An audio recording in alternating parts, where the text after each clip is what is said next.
Hello, everyone. My name is Stephanie, and thank you for joining us today here at the Master's Entry Program in Nursing information session with the Betty Irene School of Nursing. Like I said, my name is Stephanie, and I work alongside the admissions team here at the School of Nursing. And I just want to say thank you, for joining us and taking time out of your schedules to come and learn more about our program and what we have to offer. For the next hour or so, we'll be highlighting a bit more about what it's like to be a part of our unique school, why you might want to choose a MEPN program for your advanced degree, and what makes our program unique. You'll hear from our program director, learn more about the admissions process, and we'll also have a designated time at the end of the session for any questions that you might have. A little bit on introductions. Like I mentioned earlier, my name is Stephanie, and I work alongside my colleague Amanda Yee, who is also in admissions.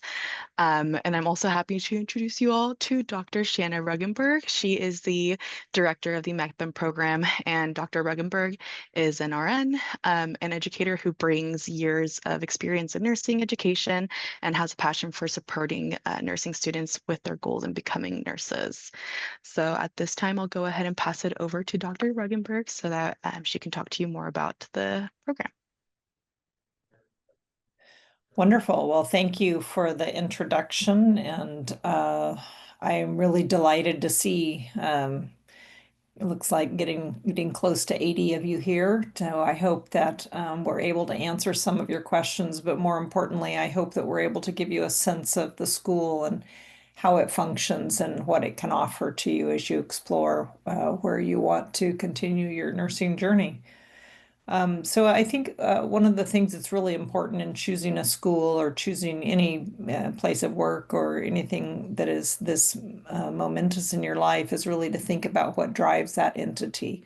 So why are they there? And so you can read on the screen that is showing the vision and the mission, but really the Betty Irene Moore School of Nursing mission is to ensure that we develop nurses who are going to become healthcare leaders. And when I say the school, I should say the school develops more than nurses. There's a lot of other programs, but since I'm dealing with the nursing program, I tend to think that that's all we do. So in the School of Nursing, though, as we're looking to prepare nurses who are going to be leaders for the future, we look to do that in a number of ways. And so some of the core attributes that you can see on the screen were things that were really designed to help the program focus on what nursing leaders want. And I just was on a call with some of the nursing leaders at Davis, and I'm really always pleased to hear their emphases that support the things that we're also trying to do. So we're in alignment trying to ensure that the nurses that graduate from our program are nurses that will really be a good fit with the various organizations that are providing healthcare. So very briefly, in terms of the core attributes, community connection is super important in that we're all a connected world. What happens in this state affects this country. What happens in this country affects other countries. We've learned that things like diseases have no borders. And so we really want to look to not only that from a global perspective of public health, but from being connected with our communities, whether they're local right here in Sacramento or more broadly connected through some of those regional entities that we talked about. Another core attribute is focused on the fact that we're a diverse nation. We are certainly a diverse state, and to honor that in all of the ways that has meaning, as well as being inclusive of people's practices, beliefs, and that what they bring to a program. So one aspect of that is understanding when we talk about what you need to come into the nursing program, part of inclusion is that we understand that any of the degrees that brought you here today are going to contribute to who you become as a nurse. So we're not looking for people who only have one kind of a bachelor's degree prior to coming into the nursing program, but who will bring whatever they learned through their baccalaureate education and other education, life experience, and so forth to the program. So we do highly value diversity in all of its forms. We have an associate dean that focuses on helping our communities to be inclusive. Leadership, I mentioned starting out, we really do have a strong emphasis on leadership development. We know that clinicians start as leaders right at the bedside. We are leaders of the patient care. We manage the patient care at the bedside and communicate that with the rest of the care team. And so leadership takes many forms, but we really work to ensure that the nurses who graduate from our program view themselves as contributing to that leadership within nursing and within healthcare overall.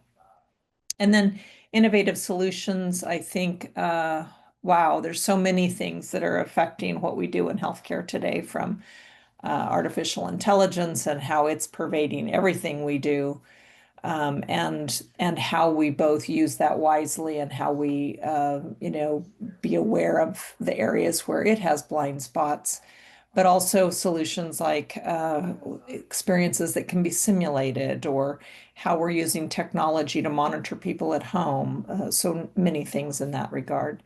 And then last on this list is collaboration. And really, that's talking about how we work with other members of the healthcare team, the patients, the families, and those communities in which they live and function. Because at the bottom line, none of us really works in isolation. We must work with others to accomplish shared goals.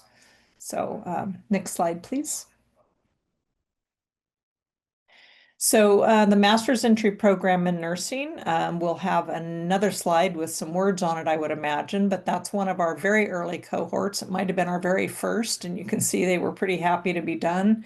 I can't imagine anybody who isn't glad to be done when they are done, because it's something you're choosing to do.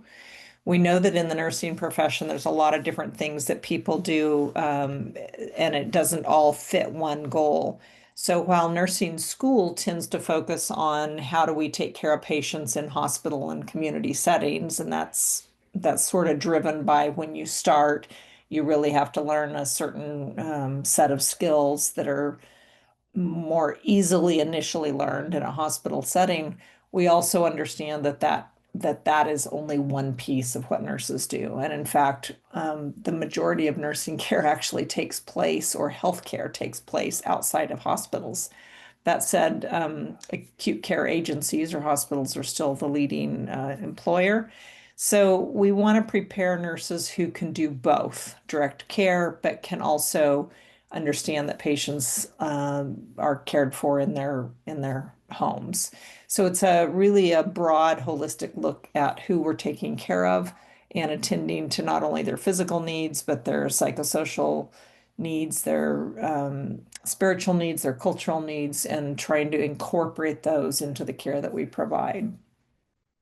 We also look at then how do we use the research that is conducted by many to bring that forward, so that the evidence created through that direct research is then applied appropriately in healthcare. So part of the program focuses on applying evidence to practice.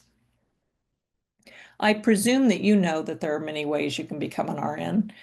Ours is one, but there are at least three major pathways to becoming an RN.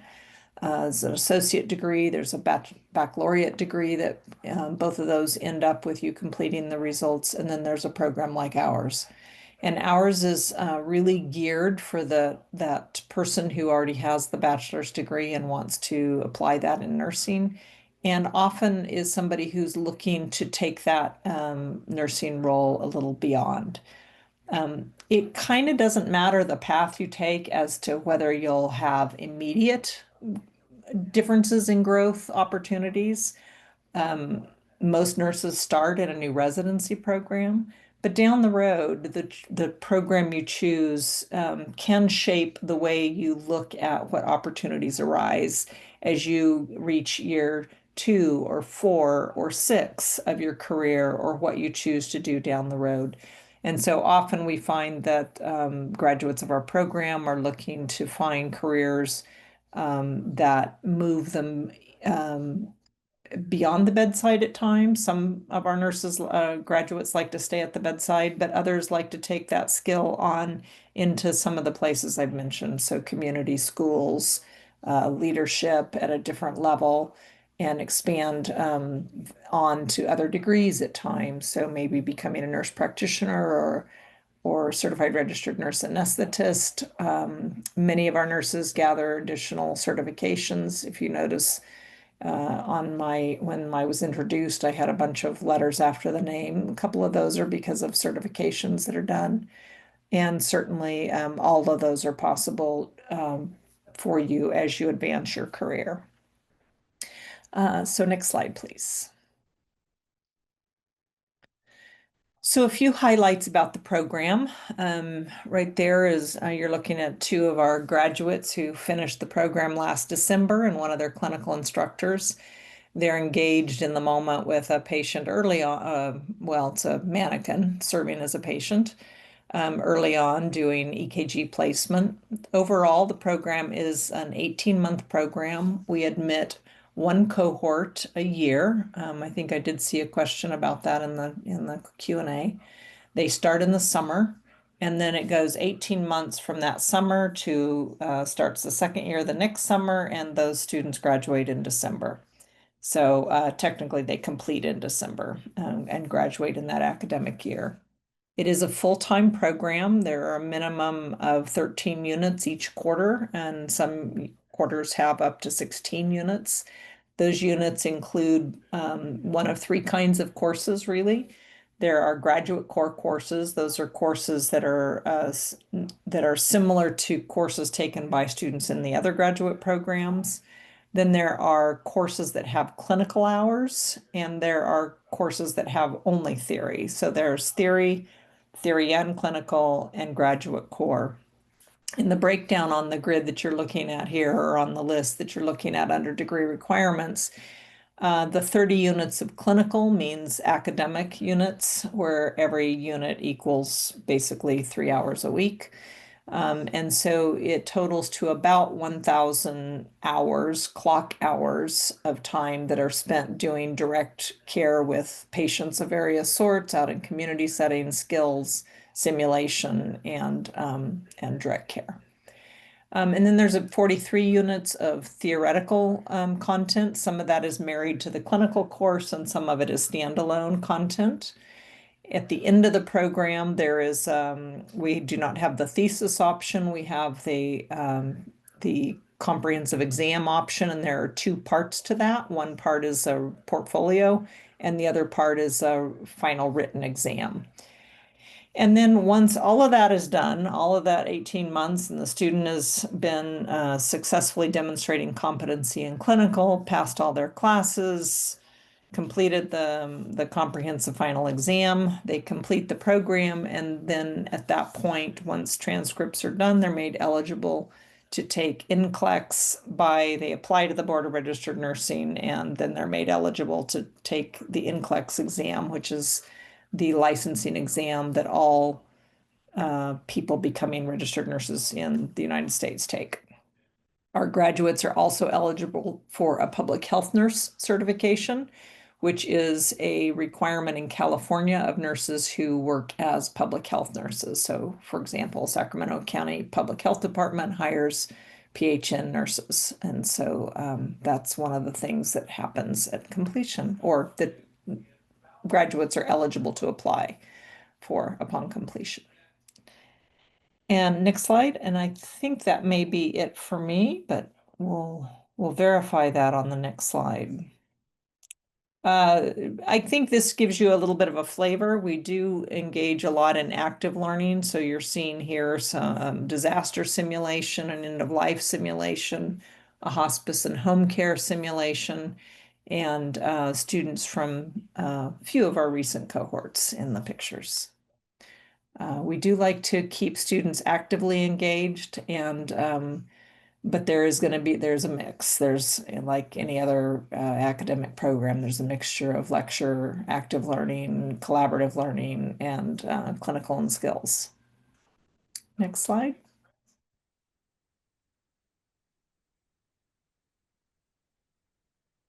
My slides are a little slow in changing, but I will go ahead and take it over from here.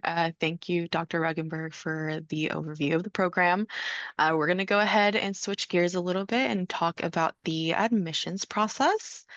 So the applications for 2026 enrollment are now open in NursingCast, and all of the information that you see on the screen and that we're going to go over is also posted on our website.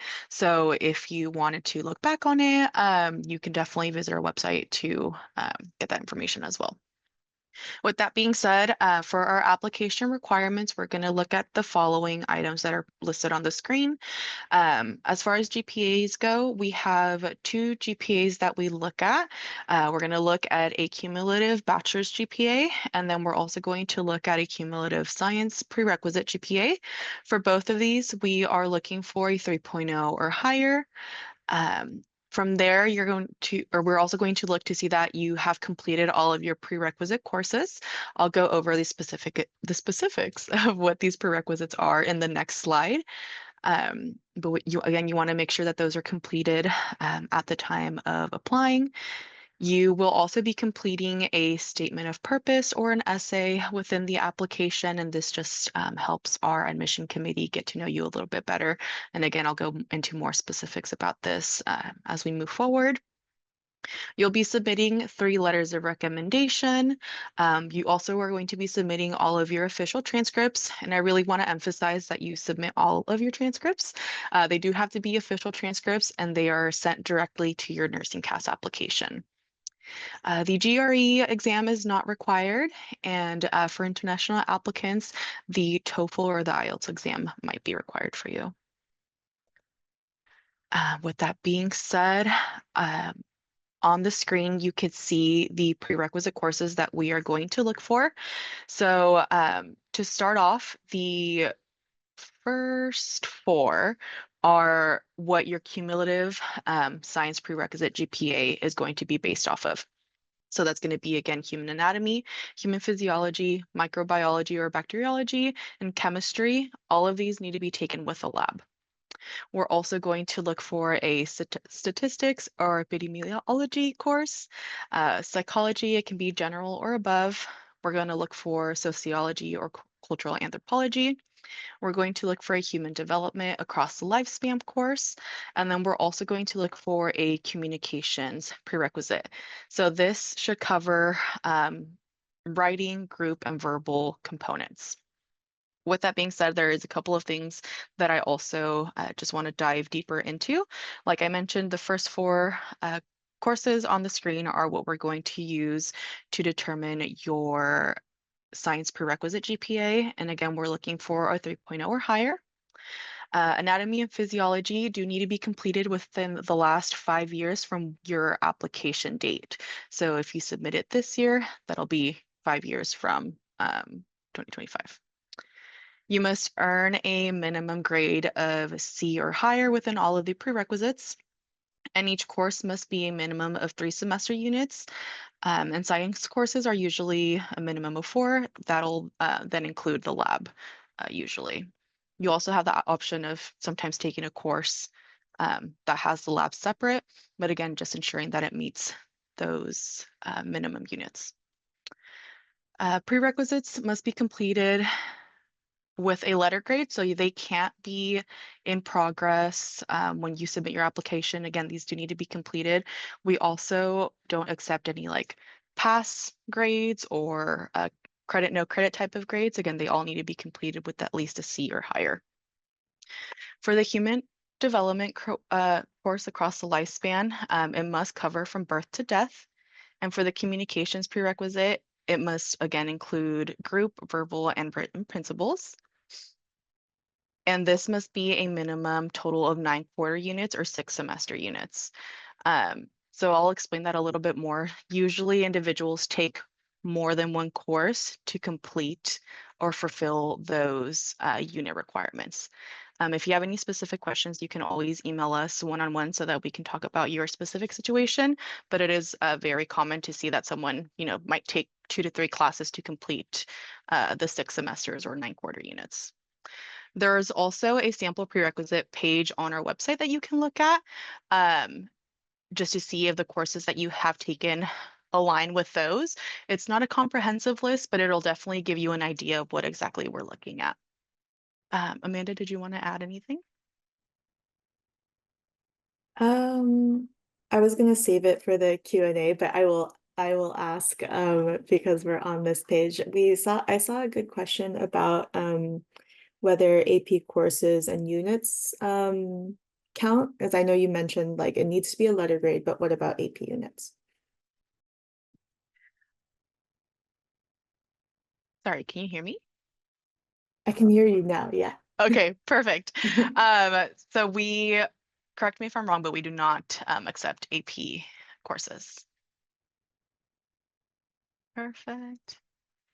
Okay, I will go ahead and move forward. Maybe. Okay. Alrighty, so as far as an application timeline, if you look to the right-hand side of your screen, you'll see this kind of broken down for you. And again, this diagram is posted on the website for you, so you can always use it to plan ahead and ensure that you have, different items before the deadlines that we're looking for. Like I mentioned earlier, the applications for our summer 2026 cohort are now open, and you'll be submitting your application directly to Nursing Cast. And the deadline to submit your application is going to be November 1st at 11:59 p.m. Eastern Standard Time. And I really want to emphasize that that is Eastern Standard Time, not Pacific Standard Time. So if you're in California, which I'm sure you all are, please pay attention to that time zone. From there, a selected group of applicants are going to be invited to submit a secondary application with our UC Davis Graduate Studies. This is just something that all of our graduate programs need to complete. So again, you'll do the first application with Nursing Cast. We'll do an initial review. Those who are chosen to move forward in the admissions process will be invited to submit that secondary application. And if you are invited, you will receive more directions at that time. Let's see. So from there, our our admissions committee will offer admissions about 4 months before classes begin. This is around mid-February, and then classes will then begin later in June.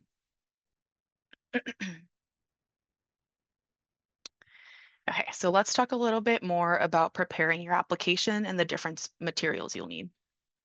Like I mentioned earlier, your statement of purpose is something that we're going to look for. Again, this is kind of like an essay, and this is really the part of your application that you have complete control over. Obviously, things like your grades or letters of recommendation, stuff like that, they are kind of set upon applying, whereas your statement of purpose is something that you really can take the time to think about and personalize to yourself, which is what we want. So before preparing to write your essay, keep in mind that someone has already looked at your application. So we already know your educational history. We've looked at your coursework, your achievements, all of that kind of stuff. This is now your opportunity to share aspects of your professional and personal life that are not in the rest of your application. Try to focus on what skills or attributes you want to highlight. How are you going to use this essay to help round out the rest of your application? Some reminders. I know this sounds cheesy, but be true to yourself. As essays that stand out are the ones that are authentic and give the reader an idea of how your experiences have led you to making the decision of wanting to pursue this path, this degree as a future MEPN student. Also, take time to reflect. Again, think about why you want to be a nurse. What are your goals? Why do you want this degree now? And why is our program specifically a good fit for you? Also, refine, super important. Once you have a draft, set it aside for a couple of days, even a couple of weeks if you start early, let it sit and then come back to it and read it again and do some refining, some editing. Make sure that you are expressing your thoughts to the best of your abilities. Again, tighten that structure, add or remove any words or sentences that maybe don't make your point as clear as it could be. And then from there, I would encourage you to get some good feedback. Really have someone that you know and trust read your essay and give you good, honest feedback. Not someone that's just going to be like, oh, yeah, that was perfect, but really get that good feedback so that you can make sure that this is the best essay or statement of purpose that you can present to the committee. Alrighty, so now for your letters of recommendation. These should describe your strengths and potential for completing the program and your potential as a successful future nurse. These letters should further discuss your impact on an organization, your ability to collaborate and be a team player. They should describe like leadership skills that you have and overall qualities that are going to make you an excellent nurse in the future. Some tips for approaching your recommenders. Um, I would encourage you to ask these potential recommenders right away. That gives them time to uh, be able to think further about what they're going to write in your recommendation.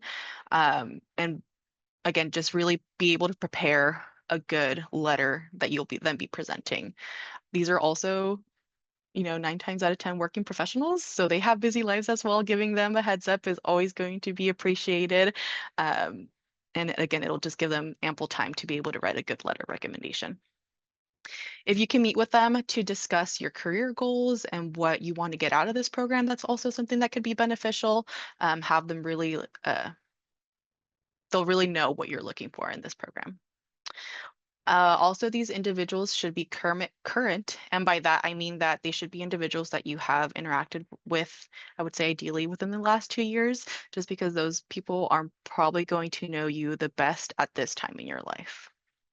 Some examples could be like professors, previous employers, someone you've volunteered with. The only letters that we wouldn't accept would be letters direct from like friends or family. And then again, like I mentioned earlier, these letters are going to be submitted directly to Nursing Cast. They're going to be submitted electronically. So what will happen is when you're filling out your application, you're going to be inputting your recommenders name, email, and like contact information, and they'll receive a link directly from Nursing Cast to write out their letter and do everything that they need to do for you on their end. Okay, so I'm sure by now there have been some questions that have popped up for everyone. So at this time, Amanda, I don't know if you want to add anything before we jump into the Q&A. If not, then we can go ahead and I'll pass it over to you. Thank you. Yes, we have a lot of questions. I just wanted to reiterate what I put in the chat and what Stephanie mentioned at the beginning of our session today. Our admissions requirements especially can be found on our website. There is a link in the chat box, not the Q&A, but the chat that everyone can click on. And then if we're not able to get to your question today, please do not hesitate to email our admissions team, Stephanie, me, one of our colleagues, or we'll see your email, and if needed, we can even triage it to one of our faculty or program directors. So please keep that in mind. We will actually be going directly off of, for our Q&A today, we'll be going directly from the questions that were submitted in the Q&A. Due to the number of participants that we have today, we're not going to be unmuting people in the webinar. So if you have any questions, please submit it in the Q&A. And then again, if you have anything specific, or if we're not able to get to your question, please go ahead and email us and someone will get back to you. All right, with that being said, one question, now that we're on like the topic of admission, one question that came in was, Stephanie, do we review applications on a rolling basis, or is it just, do we start reviewing applications after the deadline? So we review applications after the deadline and we only admit one cycle a year. So no matter what point, from now until November 1st, as long as you submit it by that deadline, it'll be reviewed. I guess one thing that as reviewers, as Stephanie and I see a lot, are you may submit your application by the November 1st deadline, but it's not eligible to be reviewed and may be considered late. So letters of rec and transcripts, as well as your submitted and paid for application, those need to be all in by the deadline. So just because you submit and pay for your application, if there are other aspects like documents missing, unfortunately, that would be considered a late file. So please keep that in mind. And again, if you take one thing out of our, hopefully you take home a lot of things from our webinar, but if there's one thing that you remember from our webinar, please remember that applications are due 11:59 p.m. Eastern time on November 1st. Just because our school is located in California doesn't mean that the application system and the company is located in California. So please keep that in mind. Okay, so thank you for that. The second question that I have, it's a little bit specific. This one's for Dr. Redenberg. The School of Nursing's mission statement mentioned that it is important to lead innovative research. Other than the research course that's in the curriculum, how does the program support students who are interested in becoming clinician scientists? Yeah, excellent question. In brief, a pre-licensure program is really focused on starting people off with a good foundation to become a registered nurse. And so we focus on applying evidence to practice, but we also introduce you in the collaborative practice approach and interdisciplinary approach to other programs and other opportunities where you can develop your nursing career in whatever direction you want. So the DNP programs, Doctor of Nursing Practice as a nurse practitioner or CRNA, also are focused more on applying evidence for people that are looking to become a clinician scientist. That tends to be more looking towards a PhD program. And beyond that, looking for opportunities to be involved, as many of you may have done, assisting researchers with bench research or other types of research. Thank you, Dr. Rodenberg. Another question for you about clinicals. Are all clinical placements in Sacramento? They're in the region, I would say. We have the board has what they call a regional approach to nursing schools. So we consider it to be within a roughly an hour circle around where the health campus is, which is on the Sacramento campus, not on the Davis campus. So at the furthest outreach, the start of the foothills, we have clinicals that are all in the greater Sacramento region, and occasionally for our public and community health clinicals a little further abroad. I would say the majority are in the Sacramento region. Great. And then I guess on that same kind of vein, we did get a couple of questions from prospective students, maybe with families, some that are hoping to continue to work during the program, some prospective students that consider themselves more like non-traditional applicants. Can you talk a little bit about like the schedule for maybe the weekly schedule for MEPN students and like whether it's possible to work? Sure. I'll just preface it by saying working can be challenging. And that's because we have to send students to clinical sites at the times we have clinical sites to send them to. And so we can't always take students' work schedules or childcare schedules or family structures into play. Sadly, there's just not room for that level of personalization. We do ask students about some of those things, and we have a team that's really dedicated to doing their best, but it has to still fit within what we're approved to do. So while possible, we have seen students who are really dedicated and they've gotten their network of support involved, do really well with families, and we've seen students who've struggled because of not either not having that network or the difficulties sometimes of balancing the very important needs of maintaining a family and childcare and finances along with being a student. And I think that's probably true of most nursing programs. We're all a little bit structured or restricted in how our classes and clinicals can be structured. Thank you. Some more admissions questions for Stephanie. I see a couple about our chemistry requirement. I'm sorry, chemistry prerequisite. For the chemistry prerequisite, is the entire chemistry series at my university required, or is it just one course? Amanda, you can correct me if I'm wrong. If it is a series, the whole series does need to be completed. I think, let's see. I think for MEPN, actually our new requirement, we did have an update a couple cycles back that included like the anatomy and physiology 5-year requirement. So I think this one was looped in that we do recommend a series, but then if it's just one course, that's okay. Additionally, if our applicants have taken introductory chemistry courses or a course, that would be accepted too. But again, we do prefer to see like a general chemistry series.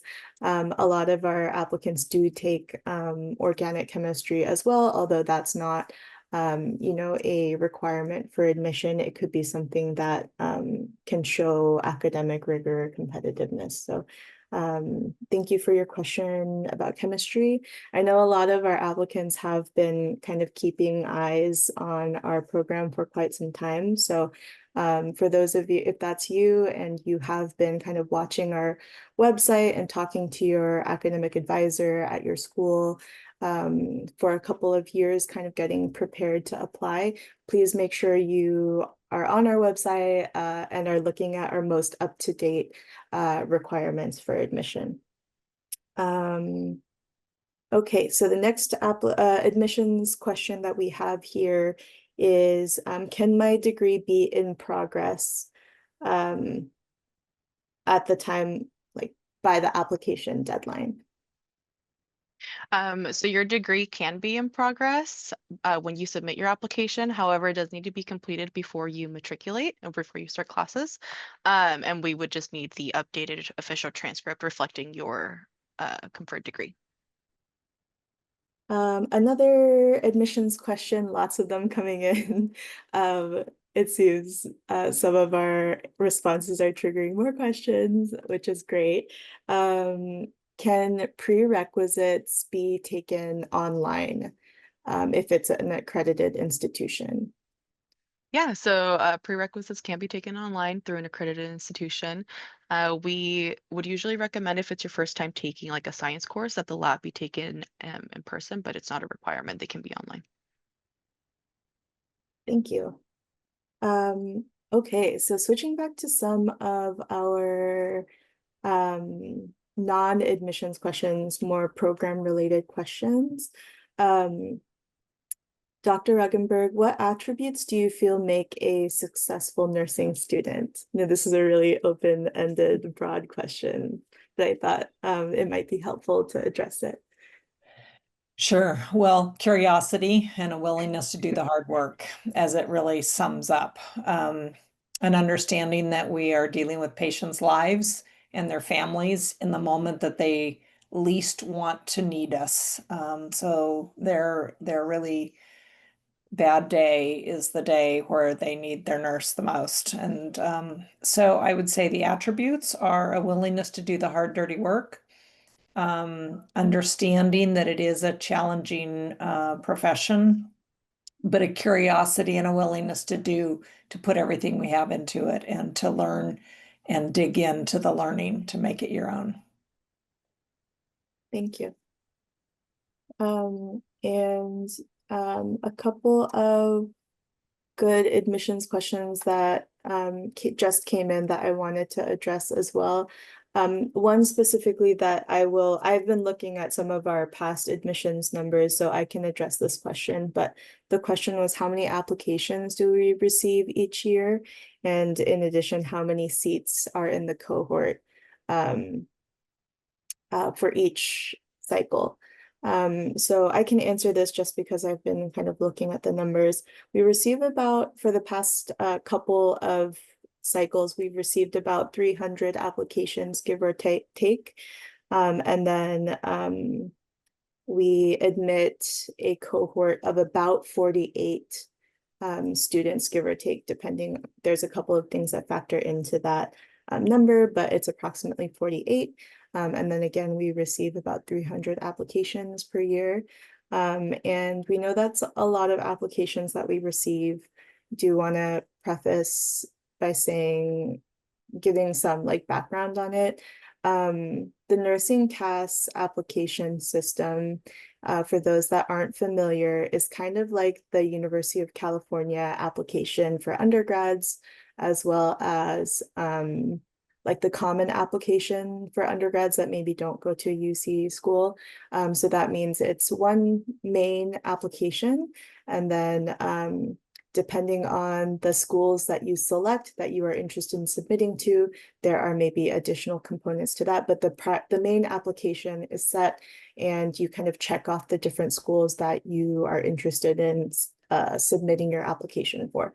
So that being said, a lot of times we do receive applications from applicants that have no idea who we are as a school, what our program goals are, what even our prerequisites are, which mean that at certain points of the application review process, it is likely that they drop off. So maybe they didn't know that our school requires anatomy and physiology to be taken within the past 5 years. So they're just seeing that, oh, wow, UC Davis has a master's entry program, so I'm going to click that button and just submit to them. So there's a lot of factors for that high number.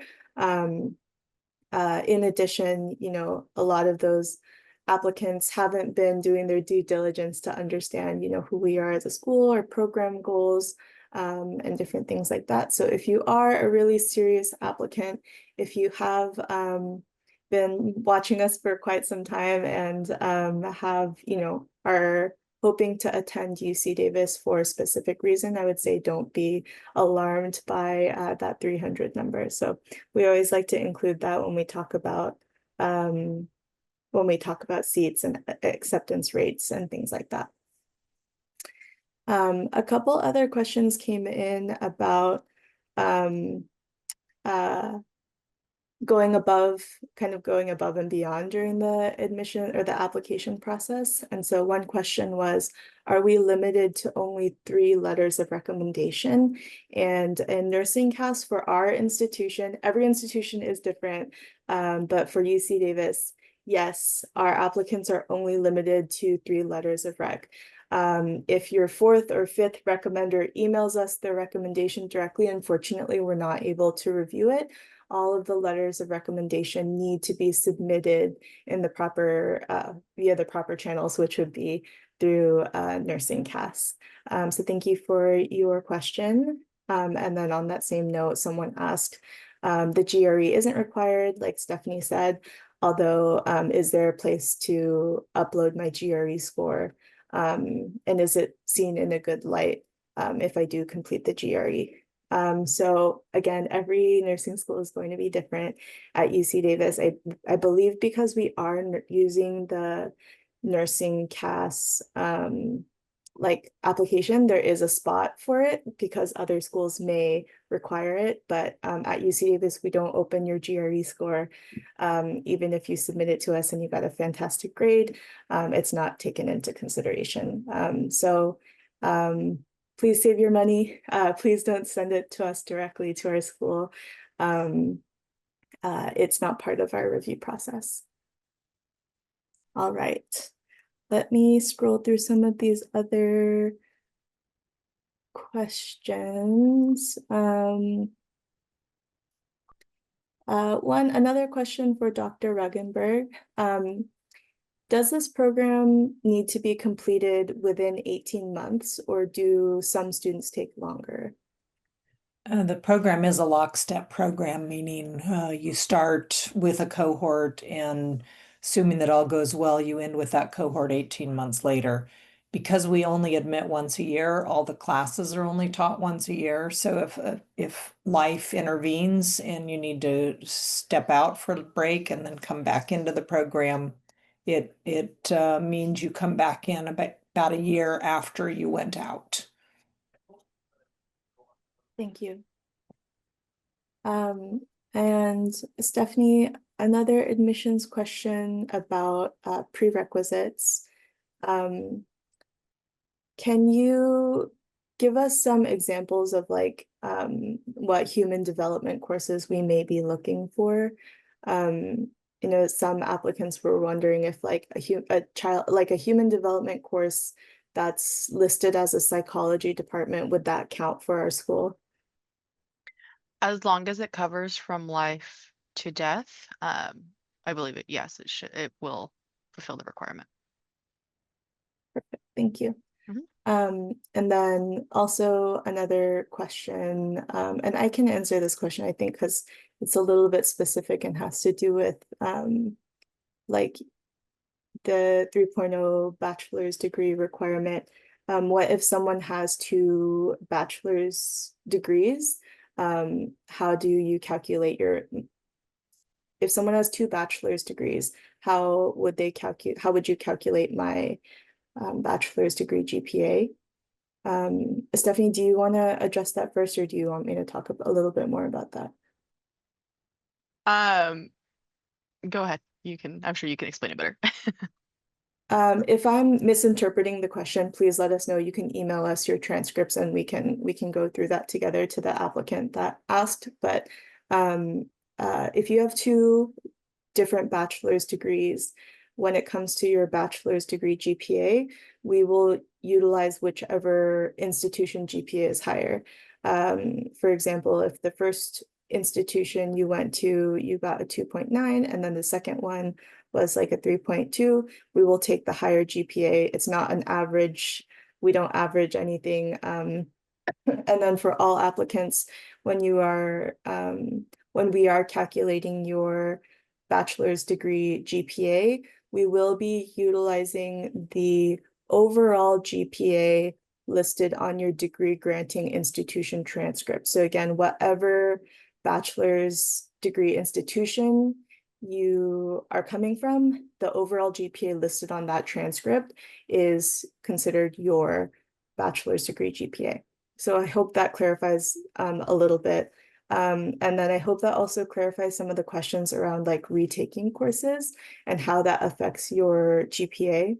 So whatever, you know, if you're retaking courses as an undergrad, however it's calculated into your bachelor's degree GPA is up to your bachelor's institution, because whatever GPA is on your transcript is what we'll take. If you want to retake prerequisite science courses after graduation, that's awesome.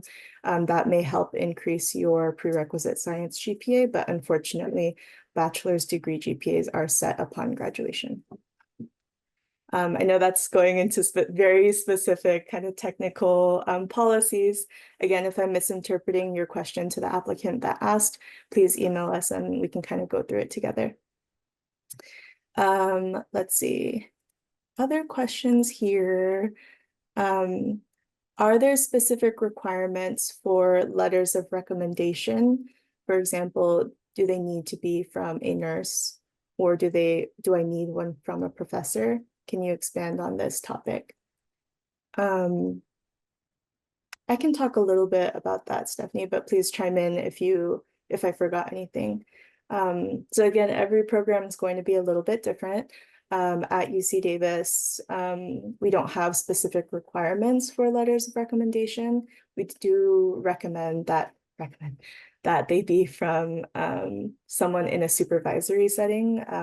So like a volunteer supervisor, a clinical work supervisor, a work supervisor that can talk about your like professionalism and leadership, or a TA or a professor. So as long as they're kind of within that pool of people in your life, then they're eligible to submit a letter. Please note that it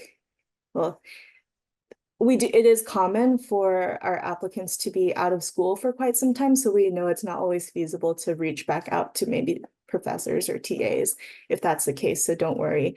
You would just need to find a different person from a supervisory setting. And then there was another question about letterhead. I know, Dr. Ruggenberg, you read a lot of recommendation letters every year. Can you talk about how your feelings around like whether a letter should be on letterhead? If that's not always feasible, what should be done? Yeah, letterhead is always useful. I've seen letters that I couldn't tell really anything about the person, like what they're, I could have written it for on behalf of my, brother or something. And so you're first of all wanting somebody who can speak to you. If they don't have the letterhead from where you happen to know them, but they have other, they can explain that in the letter. So certainly I've written letters for people from my former life and on my current, and I just make that explanation. So really it's about somebody who can speak to you, and the more veracity the letter shows, the better it is. Thank you. There's so many questions. I'm trying to kind of like group them together by topic. There's a lot of questions coming in about extracurricular activities, and what is considered like strong on an application, work experience, things like that. So like as Stephanie was going through the requirements for admission, you all probably saw that there's no volunteer or shadowing or healthcare experience requirement for our program. That being said, it is something that is taken into consideration by our admissions committee. So it can be looked very favorably if you have, professional work experience as like a CNA or like a medical assistant. So it kind of shows us that you are familiar with being, in these types of healthcare environments and are comfortable and are, you know, can be in that professional type of environment and setting. And then there's also it is a holistic review, so other things such as volunteer experience, research experience, let me see, um, healthcare experience that was unpaid, those types of things are also taken into consideration. Licenses or certifications are great as well. And I say all those things also to encourage you to be very thorough when filling out your nursing CAS application. Every section of the application is there because we're hoping to glean some information from you all. So when it says, please enter your supervisor's contact information, please don't leave that blank. We want to know so that we could verify if needed, the type of work that you've been doing, the great work that you've been doing in that volunteer experience, or if it in the experience section says like, please list your duties, or please list your day-to-day activities in that experience, please don't leave that blank. Those are all things that we are using to kind of get to know you more as a person during this application process. So thank you for your questions about I would say extracurricular, but just overall experiences and how to put that into your application. Okay, we're getting close to time. And so a couple of things that I want to address before we close is financial aid. I do see some questions about finances, paying for school. We do have a page on our website that talks about student funding and also, other scholarships that typically our students apply for. So there is a page on that on our website. Stephanie, actually, if you can put it into the chat, that would be awesome. If not, then I can grab it before we end today. And we do have a really great financial aid team. So if you email with financial aid related questions or tuition related questions, Stephanie and I will actually forward you over to our financial aid department. So the great thing about UC Davis is there's a lot of different teams, a lot of different people to support you, but that also means that someone else may have the answer and not us directly. So thank you to those who asked about financial aid resources. And also, there's a lot of international graduates that are here today that are asking questions. For international graduates, the requirements are very specific to the person and your background. So please email us. You can include your transcript if you have a course by course degree evaluation and you want to send that our way. That's even more helpful. We can let you know which prerequisites you need to take, whether you need to take a TOEFL. If you're just getting started, we can walk you through the process for getting your degree evaluated. Please go ahead and email us. And then finally, let me see. There was one last question that I wanted to address. I saw it come up a different time, a couple times, and then I'll kind of ask Stephanie and Dr. Ruggenberg if they have anything to close on. There were a couple of questions about master's or graduate GPAs and whether that will override a low bachelor's degree GPA. And so we will not look at a graduate degree GPA in lieu of your bachelor's degree GPA.